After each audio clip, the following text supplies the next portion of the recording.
Bonjour Guillaume. Salut mon ami Bilal. Aujourd'hui, je ne serai ni ton collègue, ni ton coéquipier. Aujourd'hui, je suis le marché et j'ai une grande mission. Tu vas devoir reconstruire un monument du football mondial. Un grand club mythique, Manchester United. Ça tombe bien, j'ai déjà le bleu de chauffe. Effectivement, tu as déjà le maillot, comme si c'était préparé. Et ça ne l'est pas. En tout cas, je vais te rappeler certaines choses concernant Manchester United car la tâche risque d'être ardue. Je te rappelle la situation de Manchester United, 15e de Première Ligue, une défaite en finale d'Europa League qui aurait pu sauver une saison terne, des difficultés, mais un mercato peut-être ambitieux que tu vas pouvoir driver. Je te rappelle les termes de Ruben Amorim. Il a déclaré que son équipe manquait de physique, que le niveau global avait besoin d'être augmenté, mais que l'enveloppe risquait d'être un peu moins importante que les années précédentes. Il va donc falloir être malin et le marché va te faire des propositions. Tu auras 5 tours. À chaque tour, une session de vente, une session achat. À chaque session, 3 choix. Tu devras choisir à chaque fois le meilleur choix selon toi pour améliorer Manchester United. Je suis prêt. I'm ready, comme on dit en Angleterre. Je vais te rappeler certains éléments également sur Manchester United. Il y a des fins de contrat. Victor Lindelof et Christian Eriksen sont en fin de contrat, quittent le club. Il te reste plusieurs joueurs avec une année de contrat. Maguire, Malacia, Casemiro et Jadon Sancho qui revient de prêt de Chelsea. J'ai oublié de te préciser quelque chose. Notre avis finalement compte peu. Mais celui de Football Manager sera plus intéressant. À la fin de cette vidéo, avec tes choix, on formera l'équipe de la saison prochaine de Manchester United et on simulera le tout sur Football Manager et on verra ce que ça donne. Je vais directement être confronté à mon travail. Exactement. J'ai hâte. T'es pressé, hein? Je suis pressé parce que je sais que je vais réussir.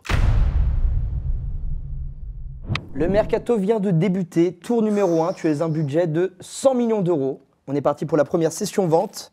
Tu reçois une offre de Leicester pour acheter Maguire pour 15 millions. Il reste un an de contrat, je te l'ai dit au début de la vidéo. Tu reçois une offre d'Aston Villa pour acheter Marcus Rashford à 40 millions. Rashford, ça a bien marché du côté d'Aston Villa. Et enfin une offre de l'Atlético pour acheter Anthony à 30 millions. Gros choix, c'est 3 joueurs très importants, mais je pense que je vais décider de faire partir Marcus Rashford. 40 millions reste une très belle offre et je pense que l'histoire entre le club et lui, elle est terminée. Offre validée, tu as donc un budget de 140 millions désormais avant d'entamer la première session achat. Et tu as une offre, tu as Gyökeres de disponible pour 80 millions. Piero Hincapié disponible pour 50 millions, le défenseur du Bayer Leverkusen. Et enfin Nico Williams qui est disponible pour 58 millions, c'est le montant de sa clause libératoire. Que choisis-tu ? Dans le 3-4-3 de Ruben Amorim, il nous faut des défenseurs centraux de qualité qui savent jouer au ballon. Comme on dit, l'équipe, ça part d'une bonne défense aussi. C'est pas sur un 9 que je vais me placer tout de suite, même si le mariage avec Gyökeres semble être cohérent. Je vais partir sur Piero Hincapié. Je pense que c'est un très bon profil pour démarrer ce mercato en termes d'achat. C'est donc Piero Hincapié qui est acheté pour 50 millions. Tu as désormais 90 millions de budget. On est parti pour le deuxième tour. Session vente. Garnacho reçoit une offre. 40 millions de la part de Dortmund. Contrat jusqu'en 2028 en plus. Luke Shaw reçoit une offre de la part de Bournemouth de 10 millions. Très bonne prononciation, le marché. Et Bruno Fernandes reçoit une offre de 100 millions de la part d'Al Hilal. Le marché, prenez-moi au sérieux s'il vous plaît. Les billets saoudiens peut-être. On passera sur Bruno, Alejandro Garnacho et Ruben Amorim. Ça fit pas, ça va partir. C'est 40 millions en plus dans les caisses. Sans aucune hésitation. Sans aucune hésitation, Garnacho est donc vendu 40 millions de plus dans ton budget. Tu es donc à 130 millions. Je n'ai pas besoin d'ailier en plus, selon moi. Très bien. D'ailier qui colle la ligne en tout cas. Il faut que j'ai des profils cohérents avec mon 3-4-3. Session achat du deuxième tour. Désormais, tu as Morgan Rogers qui est disponible pour 60 millions. Un contrat jusqu'en 2030, 22 ans, une très belle saison avec Aston Villa. Raphaël Leao qui est disponible pour 90 millions. On rappelle, Raphaël Leao, ça fait un moment qu'on le connaît, mais il n'a que 25 ans. Et enfin, Anthony Robinson qui est disponible pour 30 millions. Raphaël Leao est forcément une opportunité de marché incroyable. Mais comme je l'ai dit, on n'empile pas les stars pour créer une équipe. Dans une saison sans Coupe d'Europe, j'ai besoin de joueurs qui connaissent la Première Ligue et qui se sont déjà aguerris. La belle saison de Morgan Rogers me fait penser que c'est le profil idoine pour Manchester United. Très bien. Morgan Rogers est donc acheté pour 60 millions. Ton budget redescend à 70 millions. Attention Guillaume. Très fier de mon investissement. Nous ne sommes qu'au deuxième tour. Attention, il faut bien gérer son argent quand même. Je te Oui. connais avec l'argent, pas toujours le cas. Tour numéro 3. J'aime pas ces petits pics le marché. Bah, Moi je gère mon oseille comme je veux. Attention, je peux arrêter tout ça tout de suite. Arrêtez. Excusez-moi. Session vente du tour numéro 3. Offre du Bayer Leverkusen pour Mason Mount à 30 millions d'euros. Florian Wirtz a quitté Bayer Leverkusen en direction de Liverpool. Pour le remplacer, c'est peut-être lui, l'élu. Une offre aussi de l'Atlético Madrid pour Mainou, le talent mancunien, 80 millions. Lui et son contrat jusqu'en 2028, 25 ans. Et enfin, le marché à grand cœur, car il te laisse un choix. Si tu le souhaites, tu peux mettre en vente n'importe lequel des joueurs de ton effectif maintenant. Mason Mount, malgré la cohérence du profil dans ce 3-4-3, dans les 3 de devant, derrière l'attaquant, je pense que c'est pas assez le haut niveau pour Manchester United. Je dois avoir des joueurs, surtout à un poste aussi important, de plus haute qualité. Je vais donc vendre Mason Mount, qui en plus, je pense, s'éclatera au Bayer Leverkusen. Mason Mount, qui est donc vendu pour 30 millions. Merci à toi, Guillaume, d'avoir pensé en tout cas à la santé de tes joueurs. C'est grand, c'est beau d'assister à ça. Tu as donc un budget désormais de 100 millions. Avant la session achat, où le marché te propose Charles de Ketelaere pour 40 millions. Jarrad Braithwaite, disponible pour 50 millions, le défenseur d'Everton. Et enfin, deuxième coup de pouce de la part du marché, tu peux le sonder pour potentiellement acheter un joueur de ton choix. Là, quand vous êtes comme ça, je vous aime bien le marché. Parce que vous m'avez proposé un profil de joueur et un joueur que j'apprécie particulièrement. Je ne suis pas là pour être aimé. Bah moi, je vous aime bien quand même. C'est un amour à sens unique. Unilatéral. Mais c'est très sympa. Parce que vous m'avez proposé Charles de Ketelaere. C'est un joueur que j'apprécie énormément, a pu s'exprimer dans un système similaire en plus à l'Atalanta. Ce qui me fait penser que, au-delà du fait que c'est un joueur que j'apprécie beaucoup, peut performer à Manchester United et faire passer un step à ce poste-là comparé à Mason Mount. C'est donc pour moi un remplacement qui est totalement cohérent. Je pars sur Charles de Ketelaere. Très bien. J'espère que vous récupérez le Charles de Ketelaere de l'Atalanta et non pas celui du Milan AC. 40 millions donc en moins, un budget qui est donc à 60 millions. Et on part tout de suite sur l'avant-dernier tour, le tour 4, la session vente et Al Hilal qui revient à la charge. C'est pas vrai. Alors Al Hilal ne lâche pas le morceau. Bruno Fernandes pour 110 millions. Voilà leur offre.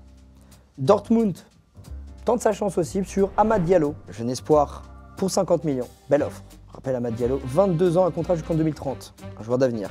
Et enfin, un joueur un peu moins d'avenir, mais qui a bien fini du côté de Manchester United, Casemiro, une offre des Los Angeles Galaxy pour 20 millions d'euros. Casemiro, c'est 33 ans et il lui reste un an de contrat. Alors qu'est-ce qu'on fait? J'aimerais ne pas me séparer d'un de ces joueurs. Joueur d'avenir, joueur d'expérience, pilier de l'équipe.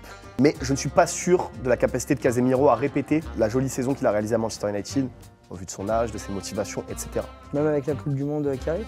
Je pense qu'il a fait son temps à Manchester. Et j'ai envie de revigorer un tout petit peu ce milieu de terrain en faisant de la place à des jeunes joueurs. Casemiro est donc out pour 20 millions. Le budget est désormais de 80 millions. Avant cette session achat où il y a 3 belles propositions, attention, le marché est à l'écoute. Et un ancien joueur de Ruben Amorim est proposé, Morten Hjulmand, proposé pour 45 millions. Brian Mbeumo pour 60 millions d'euros. Et enfin, un joueur qui n'est pas forcément un titulaire en puissance du côté de l'Inter, mais qui est un sacré joueur, Davide Fratesi, qui est disponible pour 45 millions. 25 ans, Davide Fratesi, bon profil. Que faites-vous pour améliorer Manchester United? Concernant Hjulmand, le problème, c'est que j'ai un profil similaire au club. Manuel Ugarte. Et j'ai pas forcément envie d'empiler les joueurs du même profil. J'ai envie qu'il y ait de la complémentarité. Brian Mbeumo, comme je l'ai dit, mon secteur offensif, notamment en termes de neuf, est déjà bien fourni et je compte sur eux. Donc on mise sur Højlund, Zirkzee, Matheus Cunha. Ça me semble totalement cohérent. C'est des profils différents qui peuvent graviter autour, des fois jouer même à deux. Et concernant Davide Fratesi, il a prouvé que c'était un super sub incroyable à l'Inter Milan, mais c'est pas le profil dont j'ai besoin. Donc je ne vais rien faire. Le marché ne m'impose rien. Très bien. Le marché prend note. Pas d'action. Le marché propose, mais n'impose pas. Évidemment, mais le marché préfère quand il parle. Tour 5, le dernier tour. Oui. Session vente, la dernière. C'est maintenant que tout se joue. Et Al Hilal est encore de retour. Al Hilal propose 130 millions pour Bruno Fernandes. Ah, j'ai parlé vulgairement, mais il me casse les bonbons. Je comprends, mais ce n'est pas fini. Une offre de Chelsea vient de tomber pour Jadon Sancho à 35 millions. Et enfin, votre gardien de but, le gardien de but de Manchester United, André Onana, reçoit une offre de 40 millions de la part d'Al Nasser. Que fait Manchester United, Guillaume? Concernant André Onana, je tiens déjà à clarifier quelque chose. Malgré l'avis des supporters, il ne partira pas. Je compte sur André Onana, et c'est pas pour une saison ratée qu'on se sépare d'un gardien qui a montré précédemment qu'il pouvait être un gardien, voire le meilleur gardien d'Europe, de très très haut niveau. Je maintiens. Concernant Jadon Sancho, je pense, comme Rashford, qu'il a fait son temps. Je vais donc le laisser partir à Chelsea. Bruno Fernandes Je ne calcule même pas cette offre. C'est le pilier de mon équipe. C'est le seul qui a pu montrer que c'était un vrai Red Devils. Très bien. C'est pas maintenant que je vais m'en séparer. Et concernant Jadon Sancho, j'adore le joueur, mais ce n'est pas le profil que je recherche. Très bien. C'est donc Jadon Sancho qui quitte Manchester United pour 35 millions. Le montant du budget est désormais de 115 millions avant la dernière session achat. Et pour ce dernier tour, 3 belles offres, ou en tout cas 3 beaux profils sont disponibles sur le marché. Peut-être le profil qui fera la différence du côté de Manchester United. Xavi Simons est disponible pour 80 millions. Saibari est disponible pour 35 millions. On le rappelle, énorme saison du côté de l'Eurodivisé, 11 buts, 11 passes D, sacré prospect. Et enfin, Carlos Baleba est disponible pour la modique somme de 50 millions, 23 ans, un contrat jusqu'en 2028 pour Carlos Baleba. Que fait Manchester United? Marché, est-ce que vous vous souvenez de mon propos sur des joueurs aguerris en première ligue, en tout cas qui ont déjà connu le championnat? Jeunes, avec la dalle et qui connaissent ce championnat merveilleux. Je vais donc partir sur Carlos Baleba.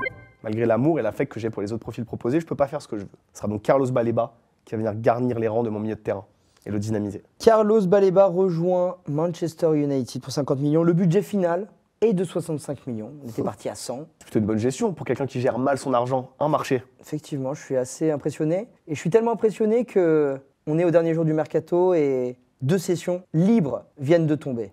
Oh. À tout moment, je peux appeler des clubs concurrents pour me renseigner sur les prix. Manchester a donc l'opportunité d'acheter et de vendre un joueur à vos jeux. Ça m'embête parce que c'est un joueur d'expérience qui a fait les belles heures de Manchester, mais je pense que Luke Shaw n'aura pas sa place la saison prochaine et j'ai pas envie de le bloquer. Luke Shaw est proposé, en tout cas Bournemouth propose 5 millions pour Luke Shaw. Ouais. 5 millions. Ah quand même, Luke Shaw, c'est une valeur sûre de première ligue. Ils ont proposé 10 tout à l'heure, on est au dernier jour du mercato, ils n'ont pas forcément de besoin immédiat, même s'il faut remplacer Kelkesh. Ouais. Allez, va pour Luke Shaw. Luke Shaw est donc vendu pour 5 millions, le budget est désormais de 70 millions, et c'est là où le dernier achat peut avoir lieu. Qui on va sonder? Luke Shaw vient de partir, et malheureusement, même si je l'adore, je ne peux pas confier à Dorgu la charge d'assurer l'aile gauche toute la saison. Et je pense qu'il ne sera même pas titulaire, au vu de l'argent qui me reste et du profil que j'ai en tête. Par pitié, dites-moi qu'il y a une possibilité de faire Grimaldo, je vous en conjure. Alejandro Grimaldo est disponible, je rappelle un petit peu les éléments, 29 ans, fin de contrat 2027, il est disponible pour la modique somme de 45 millions. 45 millions, il reste 70 millions dans le budget de Manchester United. Est-ce qu'on envoie la moula? Je pense qu'à 3 heures de la fin du mercato, ça va plus bouger après. Et ce dernier move, il peut affoler la planète foot et globalement changer la face de mon équipe. C'est le joueur qu'il me fallait pour compléter ce bel effectif. On fonce sur Grimaldo, évidemment. Alejandro Grimaldo signe donc à Manchester United. C'est la fin du mercato, le budget final est de 25 millions. Du coup, quels sont les objectifs de ce Manchester-là? Déjà, j'ai envie qu'Old Trafford retrouve et retombe amoureuse de son équipe de football. C'est totalement normal dans une ville et dans un club comme Manchester, mais j'ai aussi envie de gagner. Ce club ne gagne plus depuis trop longtemps. Je pense qu'aujourd'hui, j'ai l'équipe idoine pour y arriver. Je mise donc un podium en première ligue et une coupe remportée. Très bien. Et ce qui est bien, c'est qu'on a la simulation pour vérifier tout ça et on est parti tout de suite pour la simulation de cette saison sur Football Manager. Let's go Red Devils. Let's go. Alors, où on en est? Je vais te faire 2 arrêts, d'abord à la moitié de la saison et un en fin de saison. Et mi-saison, tu penses que t'en es où? À la mi-saison, je pense qu'on a pris du temps à se mettre en route. L'effectif a bien été refondu. Je pense pas qu'on occupe une place ultra satisfaisante pour l'instant, mais j'ai confiance pour la deuxième partie de saison. Alors, Manchester est 11e de Première Ligue avec 16 points de la Ligue des Champions. Petite satisfaction, une demi-finale de Carabao Cup face à City. Donc peut-être que la coupe est envisageable. Et la FA Cup n'a pas commencé, en tout cas pour Manchester. Voilà, c'est le point à mi-saison. Maintenant, on refait le point en fin de saison. Alors, on va faire un rapide point, la saison est terminée. Avant de te dévoiler le classement final et les performances en coupe d'une équipe qui, je te le rappelle, n'a pas de Coupe d'Europe, les notes des joueurs. Cette saison, à ton avis, qui a été ta meilleure recrue cette saison? Je pense qu'Alejandro Grimaldo a fait une saison exceptionnelle. Alors, la meilleure note de la saison, c'est ta meilleure recrue également. C'est Charles de Ketelaere qui finit avec 7,26 de moyenne, c'est très bien. Mais qui a été la pire, à ton avis, et le pire joueur de ton équipe? La pire recrue, laisse-moi réfléchir. Est-ce que Carlos Baleba, de par ses projections, etc., serait pas pris les pieds dans le tapis avec les joueurs offensifs? Pas mal, c'est bien lui. Carlos Baleba, 6,78.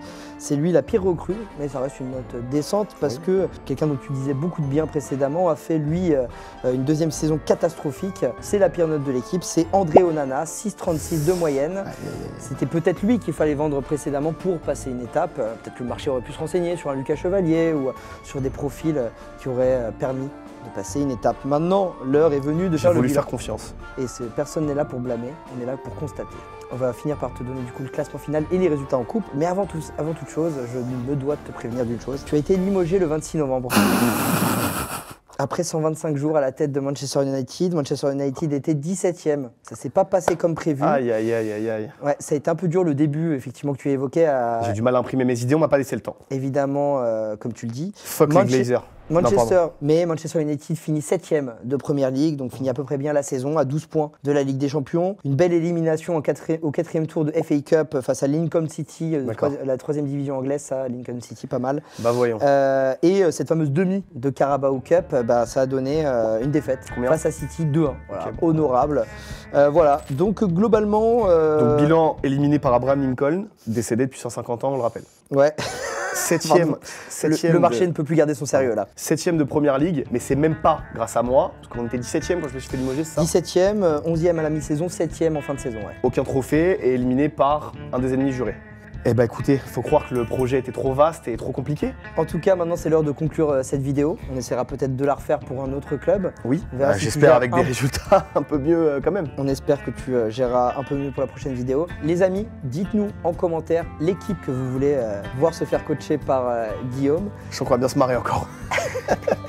Et pour vous, est-ce que Guillaume avait fait les bons choix et finalement c'est que la simulation qui a tort?